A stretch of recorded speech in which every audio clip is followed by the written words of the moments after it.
I'm gonna give you a choice. I'll deny the motion, alternate remaining conditions, but you're gonna be going to ISF cognitive and substantive track. Or I can send you to prison for 5 years. 2021 CR 10090, State of Texas versus Isaiah Anthony Martinez. Could I have parties announced for the record for the state? Daniel Escobar for the state of Texas. Defense? Will Wood on behalf of Mr. Martinez, he's present, we are ready, Your Honor. All right, and he should be in the middle. That's okay. Are you Mr. Martinez? Yes, ma'am.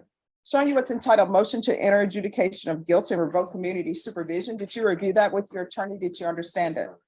Are you the same Isaiah Anthony Martinez who was placed on deferred adjudication in 2021 CR 10090 for the offense of aggravated assault with a deadly weapon on March 2nd, 2022 for a period of 6 years? Is that you? State? Violating condition number 4 in Bexar County, Texas, the defendant Isaiah Anthony Martinez is then and there failed to report to the supervision officer as directed for the months of June and July 2022 in violation of condition number 2. How do you plead to that? True or not true? True. Did you understand by pleading true to violations condition number 4, the court could find it true, grant the motion, find you guilty, sentence you up to 20 years in prison and up to $10,000 fine? Knowing that, do you still wish to plead true to violation of condition number 4? I'm sorry? Yes, Your Honor. Court will find violation of condition number 4 true. Is there an agreement? No, Your Honor, there isn't an agreement. All right, state, what are you requesting? Your Honor, he was on defer for ag assault with a deadly weapon, maximum range punishment is 10 years. We're gonna ask for that. Period, but he hasn't cooperated with probation, he hasn't shown up to any appointments. He don't think he's a good candidate to be on probation. Yes. Judge, if I may, he did not pick up any new cases. He was put on in April, I believe, and so he reported, actually March, April, and May. And then in June, he ended up moving out of his mother's house, moved into Haven home, didn't have a phone, didn't have Wi-Fi. And so he's been failing to report. So June and July of last summer, he had turned 26 in February last year. So this Valentine's Day, he turned 27. He's a young man. He did not pick up any number 1. He has to report. I'll explain to him. He's got to make you his priority. And he said that's what his goal is now. His girlfriend emailed me a long letter about that she's going to support him and help. They're going to live together at his mother's house and go to work.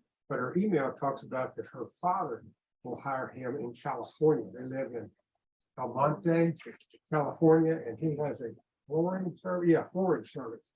So she said, we would like to move to California, live with my parents. He would work for my dad 40+ hours every week. So for those reasons, he's asking. Probation had recommended ISF, which is about a 90-day program, and there's about a 6-week wait to get into the program. So he's asked that in lieu of him losing out till about June or even July before he can go get this job, he'd like to apologize to the court. He did not pick up new cases. I don't think he has a drug or alcohol problem, but I do think he did not understand the priority he has to give this court if he expects to stay out of prison. And I've explained to him what you can do to him, which is a lot of years for a 26-year-old man. So is there anything you would like to tell me? Why will you be successful now?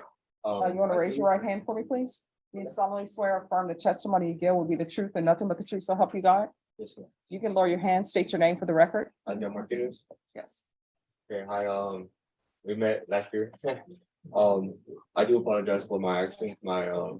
I did not. If everyone could please whisper, we're on the record. I know I didn't report to probation like I was supposed to. But right now my daughter is in need of help right now. She's 10 years old. My mother actually has full custody of her, but I would actually like to fight for full custody back. Well, no, because let me ask you this, because you're talking about fighting for full custody of your 10-year-old. When have you been in her life on a regular basis, stable? Yeah, that's the reason.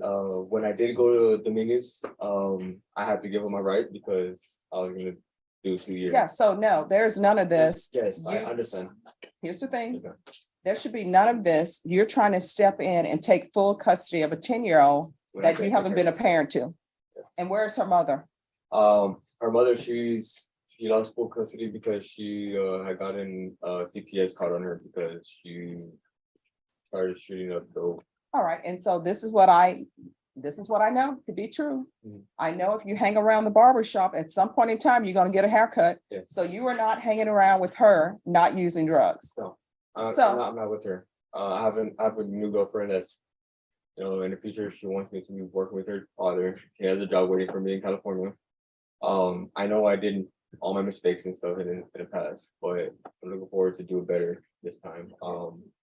And if the judge lets you out, where would you live? With my mom, Okay, All who right. would live there with you? with my girlfriend and my dog. And then what, do you have a job right now? Landscaping, but I'm gonna be applying for other jobs That's for. come on, you're gonna have to figure out a different place to stay other than your mother, because you're not coming to her household and disrupting her relationship with a 10-year-old that you are no longer father to. So, And wait a minute, and we're not gonna do this thing in court, and I don't know what has happened to society where this always happens, where people just play house at their parents' house. They move in with their girlfriend and boyfriend living there, or either they're moving in with the parents of the girlfriend. I'm not having that. So if your girlfriend is stable, that means that she's stable on her own, not stable. Oh, I'm your girlfriend and I'm moving in with your mom. Yeah. No. Yes. Judge, if I may, we can get the due diligence report on the court summary. It does appear that he had previously lived his mother's home, but then that's where he changed addresses, and then that's where we could have contacted him. And then when they went to do a field visit out there, they could not contact him. she recently got a new apartment, on by Rigby, so that's where he said I'm allowed to go back, that, she didn't have me get back on my feet. You're 36 years old. When did we stop? 26? You're 26 years old. At what time does it stop where parents have to keep helping people get back on their feet because they're making bad choices in their life? There's a point in time, yes, I do have to grow up, but I have a life ahead of me right now, a long life, and I'm looking forward to do better. All right, this is what the court is going to do. I'm going to give you a choice. I'll deny the motion, alternate meaning conditions, but you're going to be going to ISF cognitive and substantive track, or I can send you to prison for 5 years. And then once he's released from ISF, we can see about the transfer to California. So which would you prefer?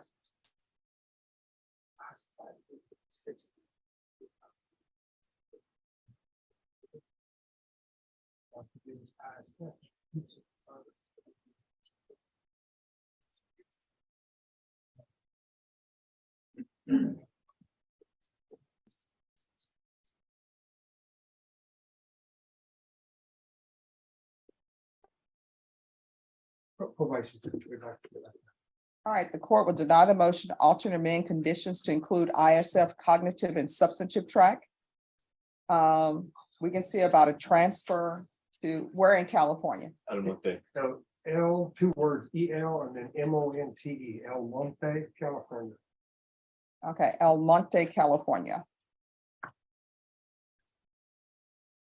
And if that transfer is not approved, I'm going to want the UA hotline where he tests weekly until further notice. And he's not allowed to reside with his mother.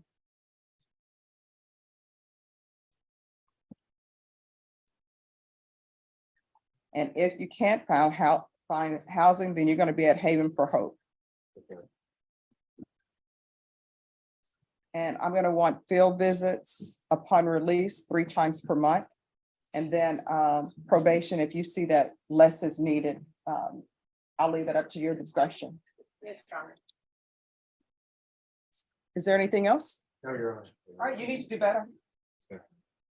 A Texas courtroom fell completely silent when Isaiah Anthony Martinez stood before the judge facing serious probation violations tied to an aggravated assault with a deadly weapon case. What started as a second chance hearing quickly turned into a brutal reality check about responsibility, parenting, and growing up. The judge questioned Martinez about missing probation appointments, relying on his mother for housing at 26 years old, and suddenly wanting custody of a daughter he had barely been present for. But the moment that shocked everyone came later. after the court offered him a strict treatment program instead of prison. Instead of accepting the opportunity to avoid years behind bars, Martinez returned to court and chose a 5-year prison sentence instead. The judge didn't hide her frustration, warning him about the consequences of the choices he continued to make. This emotional courtroom exchange left the entire room stunned.